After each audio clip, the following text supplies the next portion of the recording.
Hi guys, Artiar here. So for this video, we're going through the endgame PvP Abilimon tier list for 3.4.18.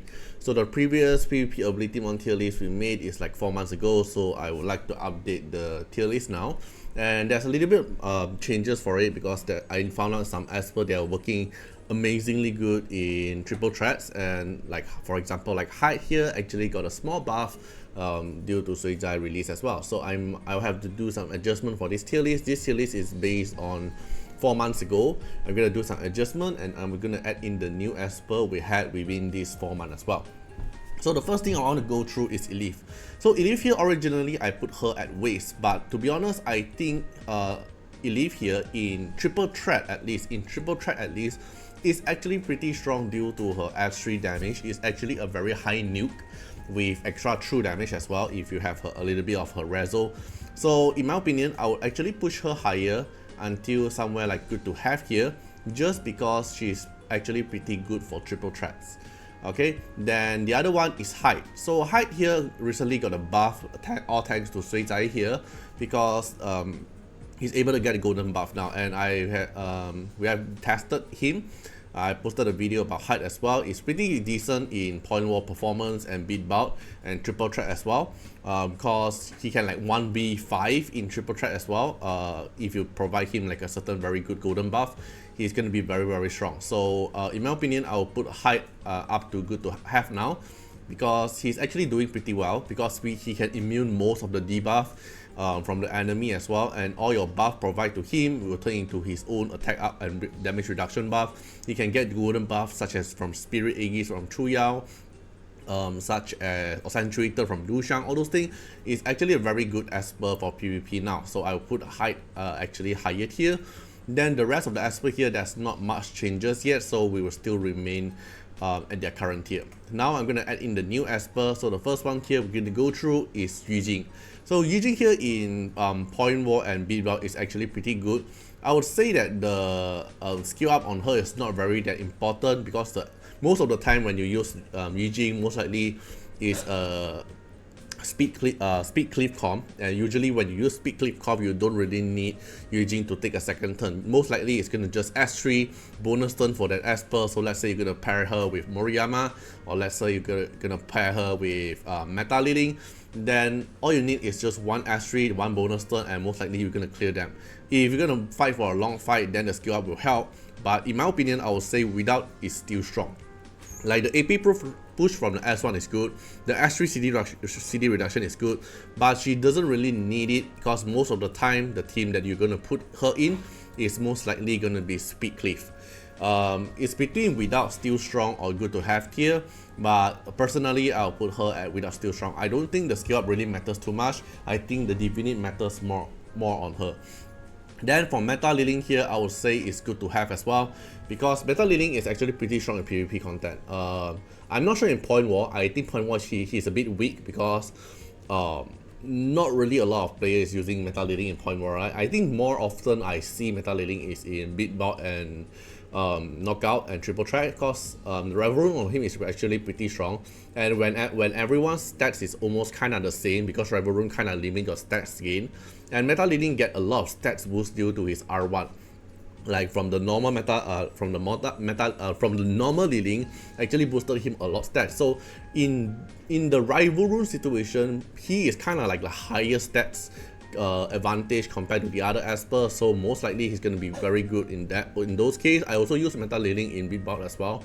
So I'll put him at good to have, because the DPS actually helps him. He can nuke the whole Wuyu team as well with his S3 if you give him like cast the S3 a few times. Then for Warlock here, I would say without still strong, especially if you have him R6, which most likely most of us don't have. But if you have him at R6 Warlock, the Warlock R6 is actually a game changing, because whenever your Esper active turn does damage, it won't trigger any counter attack, which means a directly counter to Momo and 𝐀𝐁𝐈𝐋𝐈 and Wuyu as well. And then you won't get counter attack, you won't get any kind of damage within your own active turn as well. So the reflection, true damage, all this thing is useless to you, but that requires R6. So Warlock is more like a reso based Esper compared to like is the skill up ability more important for him? No, because everything he need to do is already in his R0. If you want him to do better, it's R2. If you want him to do better, it's R6.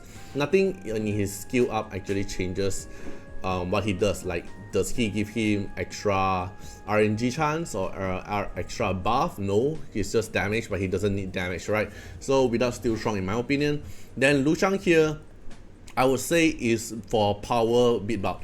So in beat bout, most of the time you will see everyone is gonna use Lu Chang. Then why Lu Chang power is so important here? So Lu Chang power will be the final decision of who taking the turn first. If you have Lu Chang, enemy have Lu Chang, you have the same Rezo, you have the same Divinate, you have the same boost from the rival room. Your skill up here, the boost for the power is very important, because if you take your action first, if you cast S3 silence on the enemy Lu Chang silence first, then enemy Lu Chang cannot cast silence on you. So this is a very good advantage if you actually boost him up, even though he don't really do anything in the team other than providing his passive and fishing aside. So I will skill him up just for the PvP content, because he can take the action first.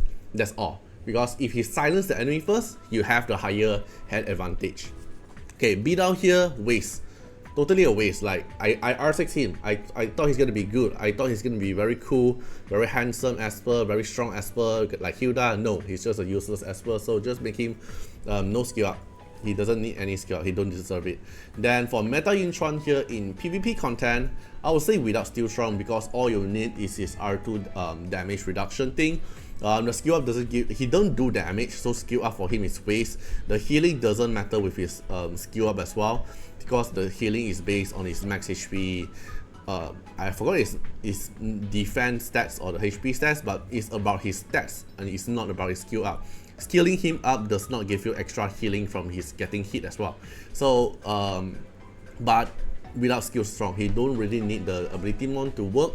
So it's like kind of like Warlock. They are more like Rezo based in terms of Abilimon. So without still strong will be the tier that I'm gonna put them in. Then the next one, Nathaniel. Nathaniel here, I would say in PvP content is actually the highest priority. Nathaniel is one of the best PvP Esper in terms of active turn nuking. Is like, would you actually you without Abilimon is still actually able to nuke the enemy team, but he have only one chance to nuke the enemy team, because the S3 can only cast once. So if your damage is actually like you're very unlucky, and then your S3 doesn't crit or doesn't do enough damage to kill them, then Nathaniel will become useless, because Nathaniel is a nuclear bomb Esper. So I would suggest you, if you're playing a Nathaniel team, just max skill him out. You don't want to miss a chance or risk a RNG chance for your Nathaniel to actually not killing the enemy with the nuclear bomb. So just skill him up. Even though without skill up, he most likely will nuke the enemy as well. But if enemy have high reso, high divinity, high stats, your Nathaniel needs the skill up. Then for 𝐀𝐁𝐈 here, I would say without still strong, because 𝐀𝐁𝐈 damage is from here Blizzard Warning. Blizzard Warning doesn't need skill up. You can't skill up the Blizzard Warning. The Blizzard Warning is a passive that will slowly snowball by itself every time she casts Blizzard Warning. S1 damage doesn't matter. The S3 damage matters a bit, but doesn't matter as well.